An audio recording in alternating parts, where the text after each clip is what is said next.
Pertanyaan pertama, amalan apa yang bisa saya lakukan buat diri sendiri dan orang tua yang telah meninggal agar diringankan atau dijauh dari azab kubur? Apakah azab kubur itu kekal buat kaum muslimin? Sebenarnya bukan hanya meringankan, bisa dihilangkan azab kubur itu. Kalau seseorang anak misalnya sering beristighfar kepada Allah untuk orang tuanya. Dia sering beristighfar, ya Allah ampunilah kedua orang tuaku. Seperti doa yang masyhur Allah ajarkan, Rabbi ghafirli wali walidayya. Doa ini pada saat mereka hidup atau mereka meninggal. Bukan mustahil karena seringnya orang mendoakan, maka dosa-dosanya diampuni oleh Allah. Dan kalau dosanya sudah bersih karena istighfar anaknya, maka bisa saja dia selamat dari azab kubur. Gak diazab lagi, gitu kan. Kalau dia hanya sekedar mendoakan beberapa kali dan memang kadar dosanya belum bersih, maka azab kubur akan datang. Tapi pasti memang meringankan. Cuman saya bahasakan bisa saja hilang, bisa saja hilang. Kalau penanya ini yang maksudkan adalah apa yang saya harus kerjakan selama saya hidup, perbanyak amal soleh, semua amal soleh. Jangan tinggalkan peluang apapun dalam mengerjakan kegiatan atau perbuatan amal soleh apapun, sekecil apapun. Apa saja, senyum dengan muslim, bersedekah dengan 1.000 rupiah, apa saja yang kebetulan Allah sedang mudahkan di depan mata kita, jangan disia-siakan, kerjakan semuanya. Sebagaimana sabda Nabi SAW, la tahkiranna minal ma'rufi syai'a. Jangan pelit-pelit dengan perbuatan amal saleh. Kita temui ada satu orang yang lagi sedih, senangkan dia, tanya ada masalah apa, hibur, berikan nasihat. Ada orang yang sedang salah, luruskan dengan nasihat. Ada orang sedang butuh, kita bantu. Ada orang sedang sakit, dijenguk. Ada orang yang sedang terdolimi, kita tolong, gitu kan. Seperti itu. Jadi memang apa saja amal saleh. Ada orang sedang minta-minta, kita berikan. Jadi memang kita melakukan amal-amal saleh dan tidak memilih-milih amal soleh tersebut. Kita tidak pernah mengetahui kadar pahala yang telah Allah janjikan. Lakukan saja. Ada satu wanita namanya Zubaidah. Zubaidah ini istrinya Harun al-Rashid. Kalau teman-teman pernah dengar ada satu khalifah Abbasi, dinasti Abbasiyah namanya Harun Rashid. Orangnya sangat terkenal dengan wibawahnya, dengan kekuatan militernya. Waktu itu Islam sangat berjaya gitu. Istrinya namanya Zubaidah, terkenal sekali. Zubaidah ini suka bersedekah sampai sekarang kalau Bapak Ibu sekalian lagi melewatin antara Arafah ke Muzdalifah, itu ada seperti benteng bangunan lama gitu, cukup panjang berapa kilometer, itu dibangun oleh Zubaidah untuk memberikan minum jemaah haji karena sukanya beramal saleh gitu. Subhanallah, dinukil dalam buku-buku yang tujuannya menceritakan masalah keimanan. Pada saat Zubaidah meninggal, maka ada salah satu dari kerabatnya mimpi melihat Zubaidah. Lalu kerabatnya ini menanyakan, yang sering dibantu oleh Zubaidah, bagaimana Allah balas kamu dengan pancuran air yang kamu buat berapa kilo itu di Arafah? Kata dia, tidak ada satupun yang saya dapatkan pahala karena saya melakukannya riya untuk manusia. Lalu bagaimana keadaanmu? Kata kerabatnya, dia bilang, Allah telah ngampuni saya dengan sholat malam, 2 rakaat sholat malam yang saya rutin jaga setiap malam. Justru karena itu Allah ampuni. Kita nggak pernah tahu amal soleh mana yang Allah ampuni dosa-dosa kita. Maka kerjakan semua amal soleh, semua, jangan dipilah-pilah. Ada teman-teman subhanallah masuk masjid, ada kesempatan sholat sunnah qabliyah, enggak, duduk sibuk dengan HP-nya. Ada kesempatan lagi macet jalanan, bisa buka HP untuk baca Quran, bukan baca SMS, baca Al-Quran. Beberapa ayat bisa dilakukan sebenarnya, gitu ya. Tapi nggak dilakukan. Ada orang yang lagi minta, dibisikin sedikit sama syaitan, sudahlah, dia sudah mampu, nanti di depan kita nggak sedekah. Enggak, semua peluang amal soleh lakukan, semua amal soleh lakukan. Dan ingat, untuk beramal soleh harus Bapak Ibu sekalian dipaksakan. Nggak bisa.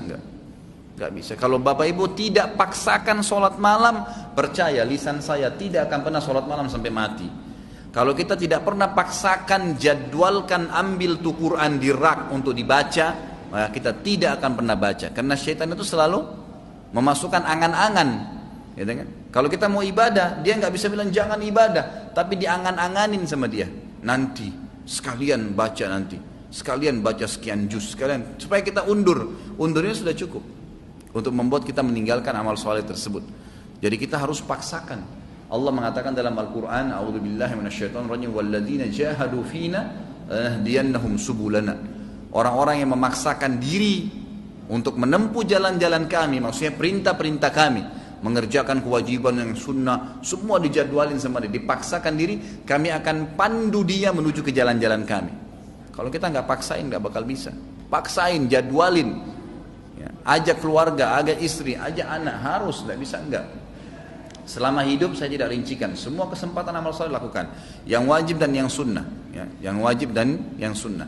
Kalau kerabat kita yang sudah meninggal, ada beberapa amal soleh yang bisa kita sampaikan untuk mereka. Yang pertama itu adalah memperbanyak istighfar, bertaubat, ya, mengatakan ya Allah ampunilah, ya Allah rahmatilah. Sebagaimana kita tahu doa pada saat kita sholat jenazah, kita mendoakan itu, Allah maghfirlahu warhamhu, ya Allah ampuni dia, ya Allah rahmati dia. Tadi doa Rabbi ghafirli wali walidayya untuk orang tua, itu juga termasuk minta agar diampuni. Allah maghfir lil muslimina wal muslimat, itu untuk orang hidup dan mati kita bisa doakan istighfar. Ini sangat besar manfaatnya. Ada juga dalam hadis Bukhari dijelaskan akan datang nanti seseorang pada hari kiamat dikasih pahala bergunung-gunung. Jadi ternyata orang ini amal solehnya sudah banyak dan dia selamat dari azab kubur karena amal solehnya banyak, dosanya bisa dikatakan tidak ada atau sedikit sekali. Di hari kiamat dikasih pahala bergunung-gunung. Lalu dia berkata kepada para malaikat, dari mana? Saya tidak pernah kerjakan amal-amal ini. Dari mana? Setahu saya nggak ada karena semua amalnya sudah diperlihatkan. Dia bilang ini istighfar anakmu untukmu. Karena pada saat istighfar, ya Allah ampunilah kedua orang tua atau kita mengatakan Rabbi ghafirli wali walidayya. Ternyata dosa mereka memang sudah bersih, udah nggak ada lagi. Maka tetap itu dijadikan sebagai pahala karena tidak ada pembersihan dosa, maka jadi pahala buat mereka.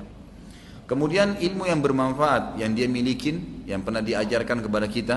Makanya saya sarankan orang tua agar selalu tiap hari berbicara dengan anak-anak, titipkan selalu pesan-pesan agama kepada mereka, masalah sholat, masalah apa saja.